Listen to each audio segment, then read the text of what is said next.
Baik, selamat malam. Assalamualaikum warahmatullahi wabarakatuh. Salam sejahtera bagi kita semua. Hampir 2 tahun Mr. Tip tidak melakukan uh, pembabaran tentang program-program apa saja yang terjadi di DBS Tip. Namun pada kali ini Mr. Tip akan berusaha untuk melakukan sosialisasi kegiatan kontes DBS Tip 2013. Jadi bagi mitra-mitra yang belum memahami atau mengetahui, memang ini baru pertama kali diadakan kontes untuk produk DBS Tip sendiri. Nah, sehingga pada kesempatan kali ini izinkan saya untuk sedikit memaparkan apa-apa saja yang ada pada kontes DBS Tip 2013. Oke, langsung saja kita mulai ke pendahuluan. Ya, Anda bisa lihat di sini kita sudah hampir berjalan 2 tahun, dan selama kurun waktu 2 tahun PT DBS dalam hal ini dengan program DBS Tip-nya sudah mampu untuk menjadi sebuah program yang memberikan nilai tambah bagi para mitra usahanya. Dan kemudian untuk memotivasi mitra-mitra tersebut, maka perlu dilakukan sebuah program yang memberikan insentif yang baik kepada mitra usaha tentunya dalam bentuk sebuah kontes, yaitu kontes DBS Tip. Nah, sehingga pada tahun 2013 ini manajemen PT DBS dengan dukungan dari PT BNI Life Syariah mengadakan sebuah terobosan dalam kegiatan pemasaran dan penjualan produk DBS Tips, yaitu mengadakan kontes tips. Adapun tujuan pelaksanaannya adalah sebagai berikut. Yang pertama, meningkatkan pemahaman masyarakat umum untuk memahami bentuk investasi yang baik dan benar, serta menumbuh kembangkan minat terhadap ekonomi syariah.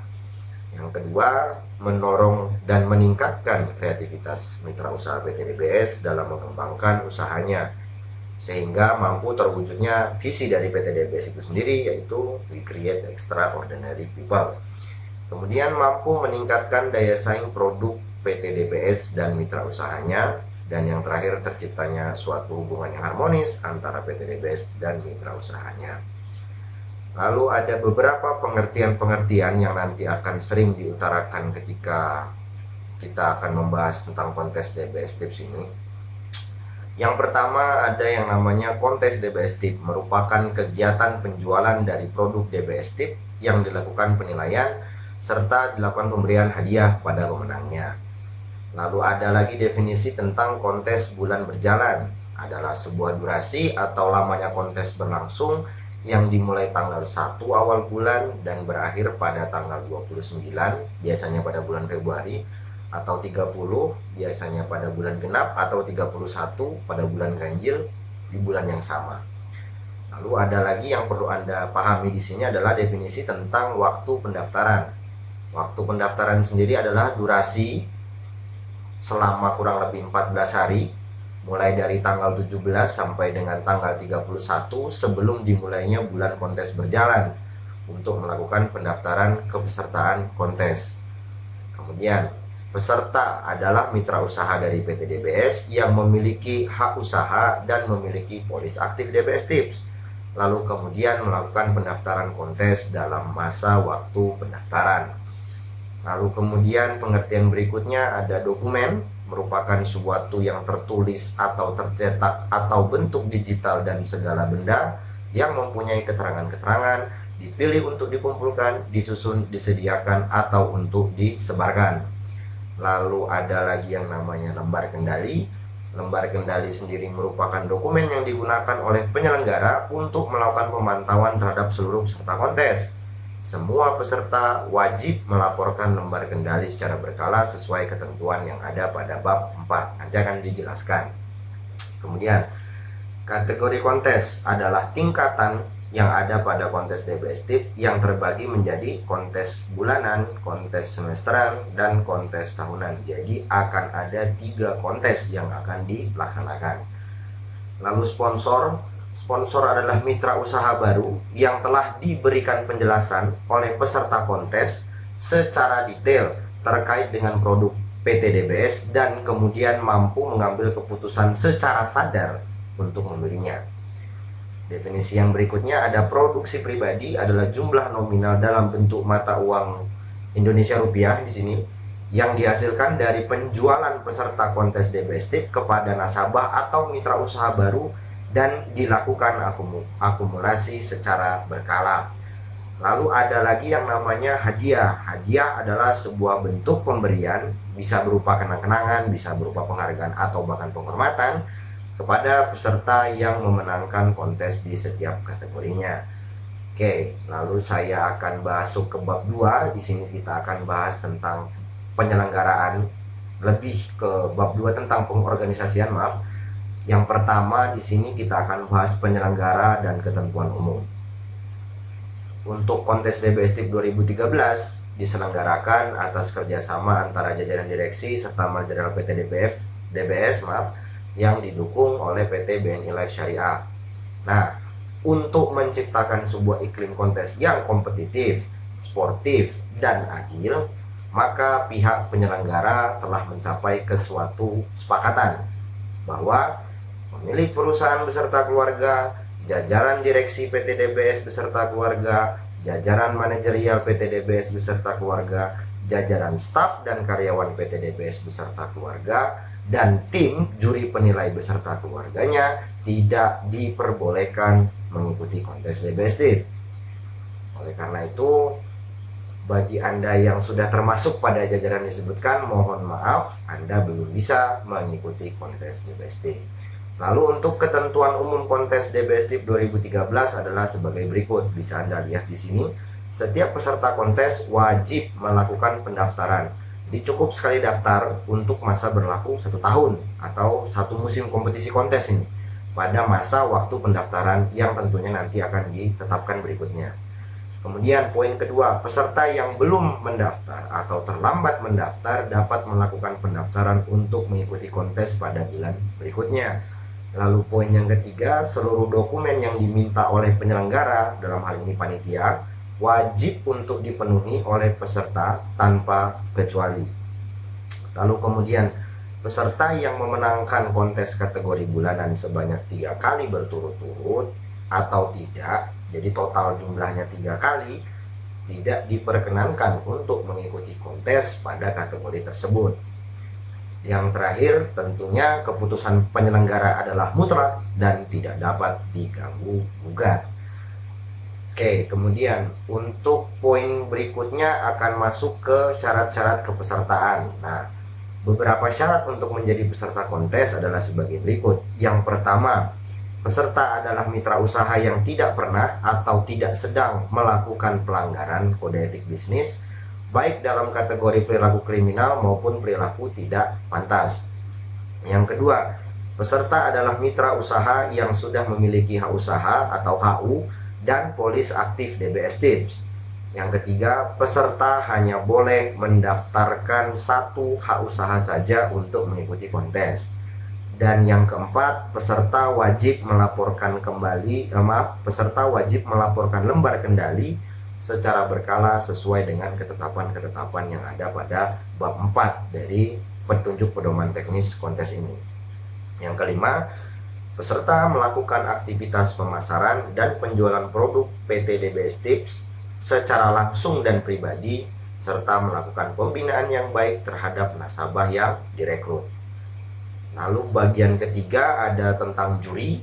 Ada juri-juri yang terlibat pada kontes DBS Tip 2013 adalah yang pertama ada exclusive agent dari PT BNI Life Syariah sendiri, kemudian seluruh jajaran divisi asuransi PT DBS, dan yang terakhir ada pihak independen yang ditunjuk oleh pihak BNI Life Syariah. Oke, itu bab 2. Lalu kemudian ini bab 3. Mungkin ini yang menarik bagi Anda semua yang menyaksikan tayangan ini. Di bab 3 ini ada jenis-jenis kategori kontes, lalu kemudian hadiah-hadiah yang akan direbutkan. Yang pertama ada kontes yang bulanan. Artinya kontes ini berlangsung selama 30 sampai 31 hari untuk setiap bulannya. Jadi untuk kontes bulanan berdasarkan data yang Mr. Tip terima akan ada 12 kali pelaksanaan kontes mulai dari bulan Januari sampai dengan bulan Desember 2013. Dan tersedia 5 orang pemenang untuk setiap bulan berjalan kontes, dan 5 orang pemenang tersebut akan memperoleh hadiah sebagai berikut. Perlu Anda lihat di sini, pemenang pertama mendapatkan emas batangan logam mulia antam seberat 5 gram. Ya, tentunya ini yang sudah ada sertifikatnya dan yang pasti nilainya 99% ya. Dan yang kedua, pemenang 2 sampai dengan pemenang 5 akan mendapatkan masing-masing deposit pulsa senilai Rp100.000.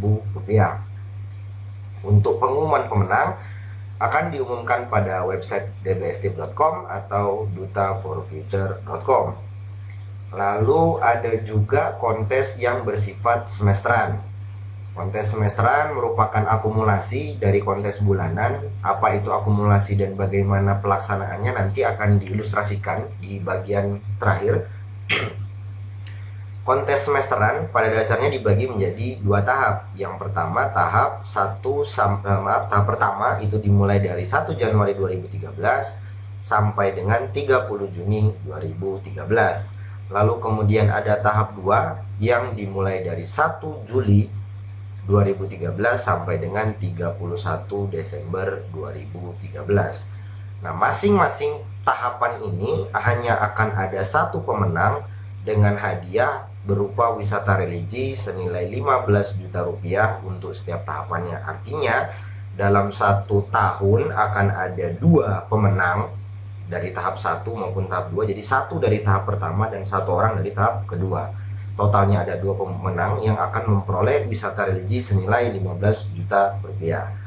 Dan pemenang akan diumumkan pada website dbstip.com atau dutaforfuture.com. Yang ketiga, yang terakhir adalah kontes sifatnya tahunan. Kontes ini merupakan akumulasi kontes bulanan dari awal sampai akhir. Jadi memang dihitung dari awal bulan yaitu Januari sampai dengan akhir bulan yaitu Desember. Oleh karena itu hanya ada 1 pemenang utama untuk setiap tahun. Jadi 1 tahun sekali akan ada pemenang kontes tahunan dan hanya ada 1. Kenapa? Karena hadiah untuk pemenang kontes tahunan berupa 1 unit mobil baru on the road senilai Rp150 juta. Dan pengumuman pemenang seperti biasa akan diumumkan di website dbstip.com atau dutaforfuture.com. Dan penyerahan hadiah akan dilakukan pada SSHUT ke-6 dari PT DBS. Biasanya ini jatuh pada bulan November atau bulan Desember. Jadi nantinya penyerahan hadiah akan dilakukan pada akhir dari musim kompetisi kontes DBSTIP 2013. Nah, kemudian ada beberapa poin-poin yang perlu Anda pahami. Nah, tadi banyak sekali dibahas tentang masalah bab 4, lalu maka pada kesempatan ini langsung saja kita masuk ke bab 4 tentang teknis pelaksanaan kontes. Teknisnya, kontes DBSTIP bersifat akumulasi.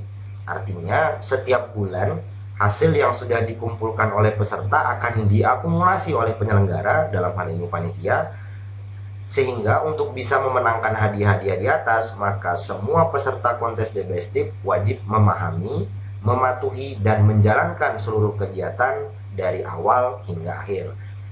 Sehingga agar memudahkan peserta, sehingga disusunlah teknis pelaksanaan kontes DBSTIP 2013 yang secara umumnya akan ada 3 tahap teknis pelaksanaan. Yang pertama ada tahap pendaftaran, yang kedua ada tahap kontes dan pelaporan, dan yang terakhir ada tahap rekapitulasi. Baik, langsung saja kita akan coba bahas mengenai tahap pendaftaran. Tahap ini merupakan tahap awal yang harus ditempuh kepada semua peserta kontes DBSTIP 2013 tanpa terkecuali. Tahap ini dapat dijabarkan sebagai berikut. Yang pertama, peserta melakukan pendaftaran saat mencapai waktu pendaftaran dimulai. Jadi saya ulangi lagi, peserta melakukan pendaftaran pada saat masa waktu pendaftaran. Jadi pendaftaran selalu dibuka pada H-14 sebelum bulan kontes berjalan dimulai. proses pendaftaran hanya dilakukan satu kali saja untuk 1 tahun musim kontes, seperti yang sudah dijelaskan sebelumnya. Sebagai contoh, saya buat ilustrasi di sini. Ada nama si Pak D misalnya dengan ID DBS 12345 dan memiliki polis aktif DBS TIP dengan nomor polisnya 123456789. Lalu si Pak D ini ingin mengikuti kontes bulanan pada bulan Januari 2013. Maka si Pak D dapat melakukan pendaftaran yang sudah bisa dibuka pada tanggal 17 Desember 2012 sampai dengan 30 Desember 2012. Nah, jadi kalau Anda yang ingin berminat untuk mengikuti kontes, sekarang di kalender saya terlihat ini masih tanggal 2, artinya masih ada waktu sekitar 15 hari lagi untuk Anda mempersiapkan diri, mempersiapkan dokumen untuk bisa mengikuti pendaftaran kontes yang akan dimulai pada bulan Januari 2013. Lalu di sini seandainya si Pak D tersebut lalai atau terlambat dalam melakukan proses pendaftaran, misal si Pak D baru tahu informasi ada kontes tips ini baru di bulan baru di tanggal 20 Januari 2013. Maka si Pak D baru bisa melakukan pendaftaran lagi pada tanggal 17 Januari sampai dengan 30 Januari 2013. Sehingga si Pak D sendiri untuk proses perhitungan kontesnya akan dimulai pada bulan Februari 2013. Kira-kira demikian. Dan harap diingat di sini, pendaftaran di sini sifatnya adalah wajib. Jadi pastikan jika Anda ingin mengikuti kontes DBS TIP, pastikan Anda melakukan terlebih dahulu pendaftaran pada tanggal dan waktu yang sudah ditetapkan oleh pihak penyelenggara. Jadi menurut kabar informasi terakhir, nanti Anda tinggal baca-baca di www.dbstip.com, sudah pasti semuanya akan dipublish di situ. Jadi tinggal Anda pahami saja apa yang ada di situ, dan ketika kontes sudah mulai dibuka langsung daftar. Oke? Dan kemudian tahapan kedua pada masa pendaftaran adalah peserta melampirkan dokumen untuk mendukung kepesertaan kontesnya. Saat melakukan pendaftaran, peserta juga wajib melampirkan beberapa dokumen, yaitu yang pertama fotokopi atau hasil scan formulir pendaftaran yang sudah ditandatangani. Nah, untuk formulir pendaftaran sendiri Anda akan bisa download nantinya di www.dbstip.com. Lalu kemudian Anda wajib melampirkan fotokopi atau hasil scan, bisa KTP, kalau nggak punya KTP Anda bisa pakai SIM, kalau nggak punya pakai SIM Anda bisa pakai paspor, atau kalau nggak punya Anda bisa gunakan akta kelahiran, atau kartu pelajar, atau kartu mahasiswa. Yang jelas semua dokumen tadi masih berlaku. Ini sebagai contoh saja, saya lihatkan contohnya KTP yang masih berlaku tentunya. Lalu yang terakhir adalah fotokopi halaman depan polis DBS TIP yang masih aktif. Jadi bentuknya seperti apa Pak Andika? Jadi bentuknya Anda bisa lihat di sini. Ada tulisan polis asuransi jiwa syariah. Nah, halaman depan ini saja cukup Anda fotokopi atau Anda juga bisa scan. Jadi saya tambahkan di sini Anda bisa memberikan atau hasil scan dari halaman depan polis DBS TIP Anda yang masih aktif. Nah, lalu pada step yang ketiga, peserta mengirimkan dokumen tersebut kepada pihak penyelenggara. Nah, setelah dokumen yang diminta sudah bisa Anda lengkapi, silakan dokumen tersebut Anda bisa kirimkan melalui dua cara. Yang pertama, Anda bisa melakukan mengirim via pos atau JNE atau Tiki atau RPX atau jasa kurir lainnya.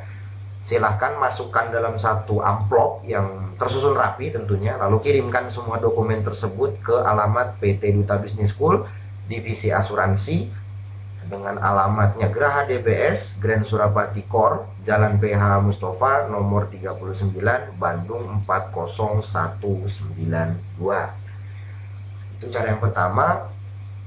Lalu yang kedua juga Anda bisa melakukan pengiriman via email.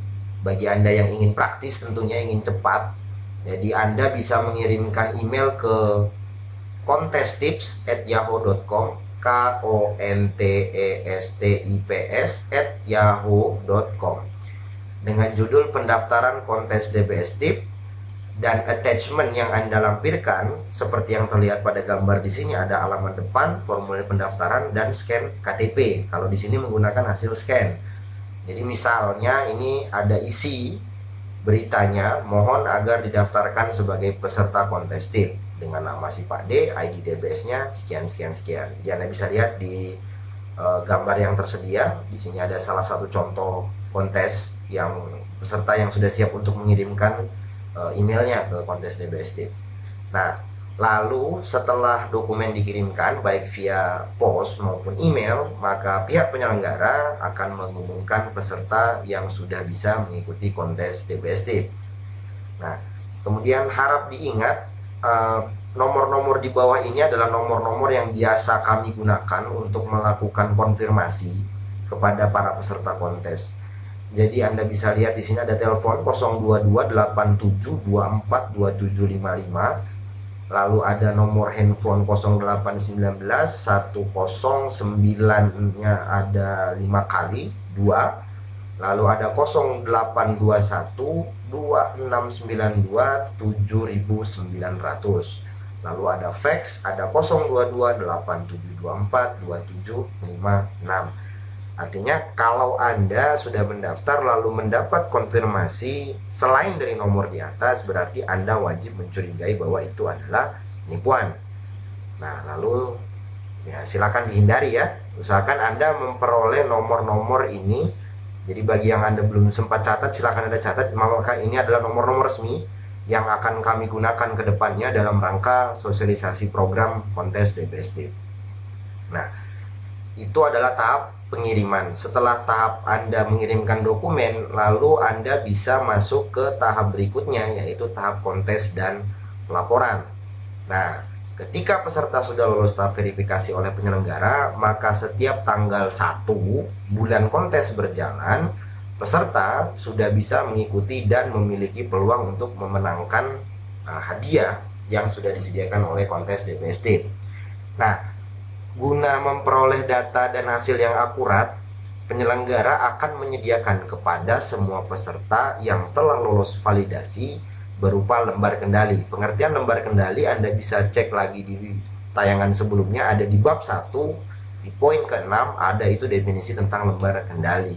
Nah, lembar kendali ini berfungsi untuk mencocokkan data yang diterima oleh pihak penyelenggara dengan data yang ada pada peserta. Jadi supaya tidak timbul fitnah, supaya tidak timbul kesalahpahaman, makanya alangkah baiknya kalau peserta melakukan rekap, lalu kemudian penyelenggara juga melakukan rekap, sehingga hasilnya nanti insya Allah bisa klop, sehingga tidak ada miskomunikasi atau penyalahgunaan dan lain sebagainya. Sekali lagi ingat, ini penting untuk Anda pahami, lembar kendali merupakan bukti bahwa peserta sudah mengikuti atau menjalani prosedur kontes. Jadi mohon lembar kendali ini jangan sampai hilang. Jadi lembar kendali akan diberikan dari penyelenggara kepada peserta yang sudah lolos tahap validasi. Nah, ada beberapa ketentuan-ketentuan yang mengikat pada lembar kendali. Yang pertama, lembar kendali yang diberikan oleh penyelenggara wajib Anda isi dengan tulisan tangan. Jadi tidak diperkenankan Anda mencetak ulang, membuat draft sendiri, lalu kemudian membuat lembar kendali sesuai dengan ideologi Anda. Anda wajib mengisi lembar kendali dengan tulisan tangan. Sekali lagi, keputusan panitia adalah mutlak dan tidak dapat diganggu gugat. Nah, setelah Anda menerima lembar kendali, harap dipastikan bahwa lembar kendali ini terdiri dari 4 lembar. Jadi ada lembar kendali pertama yang akan digunakan untuk melakukan pelaporan pada minggu pertama bulan kontes. Ada lembar kendali kedua, lembar ini digunakan untuk kontes periode minggu kedua pada bulan yang sama juga. Lalu ada lembar kendali ketiga digunakan untuk minggu ketiga. Dan yang terakhir lembar kendali keempat digunakan pada minggu keempat kontes bulan berjalan. Nah, seperti apa kira-kira gambaran dari lembar kendali? Saya berikan contoh di sini sedikit. Jadi misalnya nanti Anda terima misalnya lembar kendali pertama kontes DBST bulan Januari. Ini ada nama peserta si Pak D, ada ID DBS 123456. Nah, yang bisa Anda lihat di sini, ini ada tabel dalam bentuk 4 kolom yang ada, lihat di sini ada ID yang disponsori, lalu kemudian ada plan, lalu kemudian ada premi, lalu kemudian ada keterangan. Nah, jadi misal saja kita lihat di bulan Januari. Jadi Anda misalnya sudah melakukan pendaftaran lalu mengikuti kontes pada tanggal 1 Januari 2013. Nah, di minggu pertama dari bulan Januari 2013 Anda diminta untuk menuliskan ID DBS siapa saja yang sudah Anda sponsori. Nah, pada kasus ini Anda bisa lihat ada DBS 111, DBS 222, dan DBS 333. Jadi Anda silahkan tulis tangan ID DBS yang Anda sponsori. Lalu kemudian ada plan di sini. Jadi misalnya Anda lihat di sini ada DBS 1111, dia ikut plan bulanan, berarti preminya 300.000. Lalu kemudian ada DBS 222, dia ikut plan tahunan dengan premi 5 juta.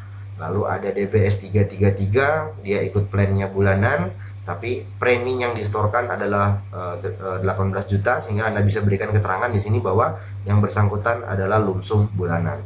Lalu setelah Anda isi semua lembar kendali ini, Anda tinggal buat misalnya di Jakarta atau di Bandung tanggal 1 Januari, tanggal sekian Januari 2013, Anda tanda tangan lalu bubuhkan nama lengkap Anda sebagai peserta. Nah, setelah Anda isi lembar kendali ini, maka ke poin ketiganya adalah lembar kendali wajib ditandatangani dan dikembalikan ke penyelenggara via email atau fax. Mana yang lebih cepat menurut Anda? Saya lebih merekomendasikan email tentunya karena lebih cepat. Paling lambat hari Jumat untuk setiap minggunya, paling lambat pukul 24.00 waktu Indonesia Barat. Secara sederhana saya akan jabarkan di sini. Anda bisa lihat ketika Anda sudah mendaftarkan kontes, otomatis Anda akan diberikan 4 lembar kendali. Lembar kendali 1, 2, 3, dan 4. Nah, harap diperhatikan ilustrasi yang akan saya jelaskan berikut ini. Misalnya, di minggu pertama bulan Januari itu, Anda paling lambat mengirimkan lembaran kendali ini untuk minggu pertama. Jadi lembar kendali 1 yang Anda kirimkan paling lambat itu tanggal 4 Januari 2013 paling lambat. Jadi bagi Anda yang tidak mengirimkan lembar kendali sebelum tanggal 4 atau bahkan sudah lewat, maka secara otomatis apa yang sudah Anda kerjakan tidak akan diakui oleh penyelenggara. Tentunya hal ini akan menimbulkan kesia-siaan. Oleh karena itu harap diperhatikan betul, kita ada hari yang sakral, kayaknya di sini ada hari Jumat. Untuk setiap minggunya paling lambat jam 24.00 Anda tinggal kirimkan fax atau hasil scannya via email ke kontestips@yahoo.com atau ke nomor fax yang sudah disebutkan di tayangan sebelumnya. Nah, jadi lembar kendali pertama Anda bisa kirimkan tanggal 4 Januari 2013. Lalu kemudian lembaran kendali nomor 2 nanti Anda bisa kirimkan paling lambat tanggal 11 Januari 2013. Lalu kemudian lembar ketiga Anda bisa kirimkan paling lambat tanggal 18, dan yang terakhir paling lambat Anda bisa kirimkan pada tanggal 25 Januari. Jadi silahkan Anda lihat kalender Anda. Jangan lupa lembar kendali wajib ditandatangani dan dikembalikan ke penyelenggara via email atau fax paling lambat hari Jumat untuk setiap minggunya, paling lambat pukul 24.00 waktu Indonesia Barat. Untuk pertanyaan lebih lanjut Anda bisa YM-YM-an atau bisa chatting atau bisa hubungi pihak DBS Tips sendiri. Nanti silakan Anda tanyakan terkait terhadap lembar kendali tersebut. Nah, pada tahap berikutnya setelah Anda menyerahkan semua lembar kendali yang diberikan oleh panitia kepada Anda lalu Anda kembalikan kembali, maka kami sebagai penyelenggara akan melakukan rekapitulasi bulanan, lalu kemudian kami tentukan siapa pemenangnya. Nah, sehingga untuk transparansi hasil penjurian, tentu setiap bulan kami akan melakukan pengumuman hasil kontes tersebut melalui www atau www.dbstips.com. Ini Anda bisa cek nanti di website www.dbstip.com. Nanti akan ada pengumuman di hasil pemenang dari kontes untuk setiap bulannya. Nah, yang terakhir, mohon maaf, masih ada bab kelima. Bab kelima tentang mekanisme penentuan pemenang. Nah, ini juga merupakan poin terpenting karena bagaimana pemenang ditentukan. Anda bisa lihat penjelasan berikut ini. Pada dasarnya, pemenang kontes ditentukan dari besaran produksi premi pribadi. Namun demikian, ada 3 hal yang perlu diperhatikan oleh peserta kontes, yaitu yang pertama, nasabah baru yang disponsori langsung oleh peserta.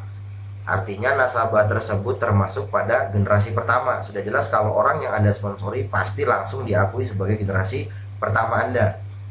Yang kemudian poin kedua yang harus Anda pahami, nasabah yang disponsori tersebut melakukan pembayaran pada saat bulan kontes berjalan. Jadi misalnya kalau Anda merekrut nasabah pada bulan Januari, pastikan nasabah tersebut membayar preminya di bulan Januari juga. Kalau udah lewat dari bulan Januari, tentu dia tidak akan dihitung sebagai produksi. Dan yang paling terakhir yang Anda bisa pahami di sini adalah jumlah produksi pribadi akan diakumulasikan setiap bulannya. Nah, supaya mempermudah mekanismenya, jadi saya siapkan sedikit contoh kasus di sini. Jadi pada periode Januari 2013 ada 3 orang peserta, yaitu Bapak B, Ibu C, dan si Pak D. Nah, hasil yang diperoleh adalah sebagai berikut. Si B melakukan 6 kali pensponsoran. Dari 6 orang yang dia sponsori, ada 3 orang yang melakukan pembayaran, sehingga jumlah produksi yang diterima oleh pihak DBSTIP adalah Rp900.000. Maka di keterangan akan ada 3 orang yang membayar bulanan. Ini hasil yang diperoleh di bulan Januari untuk Bapak B. Lalu kemudian ada lagi peserta Ibu C. Dia hanya mensponsori 2 orang, namun 2 orangnya itu melakukan pembayaran yang nominalnya itu senilai dengan Rp10 juta. Berarti keterangan di sini dicantumkan 2 orang itu adalah orang yang ikut tahunan semua, ikut plan tahunan maksudnya. Dan ada peserta terakhir, si Pak D, dia hanya mensponsori 1 orang, dan 1 orang yang disponsorinya melakukan pembayaran. Hanya saja besaran pembayarannya adalah Rp18 juta. Dengan keterangan di sini sudah tentu pasti kalau dia 18 juta, pasti orangnya lumsum bulanan. Tentu saja secara hasil rekapitulasi, pada kasus ini pemenang kontes periode Januari adalah si Pak D. Karena walaupun hanya mensponsori 1 orang, tapi nominal produksinya yang terhitung oleh pihak DBSTIP adalah Rp18 juta. Artinya bulan Januari emas 5 gram akan jatuh ke si Pak D. Amin. Oke, nah ini ilustrasi pada bulan Januari. Lalu kita lihat bulan berikutnya. Ini ada bulan Februari 2013. Nah, kita peroleh hasil seperti ini. Pesertanya sama, Bapak B mensponsori 3 orang. Bulan Februari ya. Total pembayarannya 3 orang, jumlah produksinya Rp900.000. Jadi totalnya 3 orang bulanan. Sementara Ibu C melakukan 3 orang pensponsoran. Dari 3 orang yang mensponsori ini, 1 orang yang melakukan pembayaran dengan jumlah produksinya Rp300.000, atau keterangannya 1 orang bulanan. Si Pak D sendiri dia mensponsori 3, tapi dari 3 orang yang dia sponsori tidak ada yang melakukan pembayaran, sehingga tidak akan ada jumlah produksi, dihitungnya 0 karena 3 orang yang disponsori ini tidak melakukan pembayaran premi.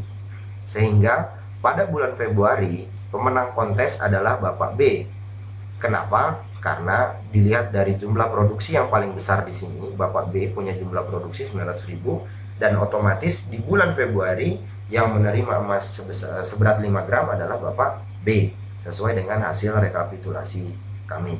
Nah, karena tadi di awal dijelaskan bahwa sistem rekapitulasi DBSTIP sifatnya akumulasi, kalau kita akumulasikan dari bulan Januari sampai dengan Februari, maka kita akan peroleh hasilnya seperti ini. Jadi Anda bisa lihat di sini ada peserta ada peserta Bapak B di sini. Lalu kemudian ada Ibu C dengan jumlah produksi yang sudah tertera, yaitu Bapak B jumlah produksinya adalah 900 ditambah 900, totalnya 1.800.000.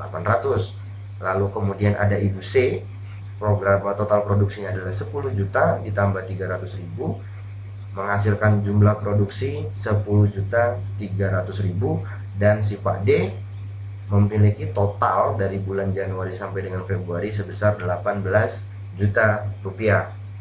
Nah, data akumulasi ini Bapak Ibu akan digunakan untuk memperoleh hadiah kontes semesteran dan tahunan. Nah, maka data yang digunakan adalah data yang merupakan hasil akumulasi. Otomatis pemenang kontes baik itu semesteran maupun tahunan adalah merupakan mitra usaha dengan jumlah produksi akumulasi terbesar. Jadi pastikan bagi Anda untuk mengukur produksi Anda secara bulanan, jadi Anda bisa ukur setiap bulan seperti ini. Lalu kemudian Anda bisa lakukan rekap secara akumulasi. Jadi dari bulan apa sampai bulan apa Anda sudah melakukan produksi pribadi, jumlahnya berapa. Oke, jadi karena yang dinilai adalah yang paling besar jumlah produksinya. Oke. Nah, lalu kemudian bila terdapat jumlah polis yang merupakan pecahan, maka akan dihitung satu polis saja, bila mana sekurang-kurangnya memenuhi kriteria sebagai berikut. Yang pertama, adanya kesamaan antara nama pemegang polis dan peserta. Yang kedua, waktu pembayaran polis dalam rentang 30 hari terhitung sejak tanggal pembayaran sebelumnya. Untuk mempermudah penjabaran kata-kata ini, langsung saja kita lihat contoh di bawah ini berikut. Jadi misalnya Anda bisa lihat di sini ada contoh pertama. Jadi ada polis pertama, nama pemegang polisnya adalah Bapak A, pesertanya adalah Bapak A, tanggal bayarnya adalah 6 Januari 2013. Lalu kemudian ada polis nomor 2, pemegang polisnya sama Bapak A, lalu kemudian pesertanya juga Bapak A. Dan tanggal bayar preminya sendiri 16 Januari 2013. Nah, maka juri otomatis akan menghitung satu polis saja karena sudah masuk ke dalam kesamaan antara nama pemegang polis dan peserta. Jadi tidak boleh sama. Maka kita lihat di contoh 2, ada contoh seperti ini. Pemegang polis Bapak A, kemudian pesertanya Bapak A, tanggal bayar premi 6 Januari 2013. Lalu ada polis nomor 2, pemegang polisnya Bapak A, pesertanya Ibu A. Nah, tanggal bayar preminya 16 Januari 2013, maka secara otomatis juri akan menghitung 2 polis atau 2 total produksi. Jadi usahakan jangan menggunakan nama pemegang polis dengan peserta yang sama, karena kalau double hanya akan dihitung satu saja. Nah, lalu ada juga dengan contoh nomor 3. Misalnya di sini kita lihat ada polis nomor 1, pemegang polisnya adalah Bapak A, lalu kemudian pesertanya Bapak A, tanggal bayar preminya adalah 6 Januari 2013. Kemudian ada polis nomor 2, pemegang polisnya Bapak A, kemudian pesertanya Ibu A. Hanya saja tanggal pembayarannya adalah 16 Februari 2013. Maka dari kasus ini juri hanya akan menghitung satu polis. Karena untuk polis nomor 2, rentang waktunya sudah melewati pembayaran 30 hari dari bulan kontes berjalan. Nah, seperti itu kira-kira ilustrasinya. Lalu yang terakhir ini penutup. Tampaknya hanya seitu saja tentang petunjuk pedoman pelaksanaan kontes DBS TIP 2012. Mudah-mudahan dengan adanya kontes ini semua bisa terlibat, baik mulai dari yang new member sampai yang gold atau bahkan sampai yang platinum sekalipun. Silahkan Anda bisa terlibat sama-sama, sehingga kalau ada kekurangan terkait dengan penjelasan, silahkan hubungi CSDBS Tip yang Anda kenal. Tentunya bisa via chatting, atau bagi Anda yang punya nomornya silahkan SMS atau telepon kalau perlu, atau Anda bisa juga datang langsung ke Geraha DBS lantai 3 divisi asuransi. Oke. Mungkin untuk penjelasan kontes saya rasa cukup. Bagi Anda yang ingin bertanya-tanya, silahkan Anda hubungi saja pihak DBS Tip terkait, ya. Bisa hubungin Bu Ana, Ibu Novi, atau bisa ngubungin Pak Andika juga di situ. Ini nomor telepon yang bisa dihubungi. Jadi silahkan Anda hubungi. Dan saya tutup dengan ingat Bapak Ibu, kontes akan mulai tanggal 1 Januari 2013. Artinya pada saat Anda melihat video ini akan ada orang yang sudah mulai melakukan pendaftaran, sementara Anda hanya memusingkan bagaimana teknis pelaksanaan kontes ini berjalan. Saran saya Bapak Ibu, setelah Anda lihat video ini, lakukan pendaftaran terlebih dahulu, karena pendaftaran akan dibuka nanti tanggal 17 Desember 2012 dan akan ditutup pada tanggal 31 Desember 2013. Saya Mr. Tips undur diri dahulu. Wassalamualaikum dan selamat malam.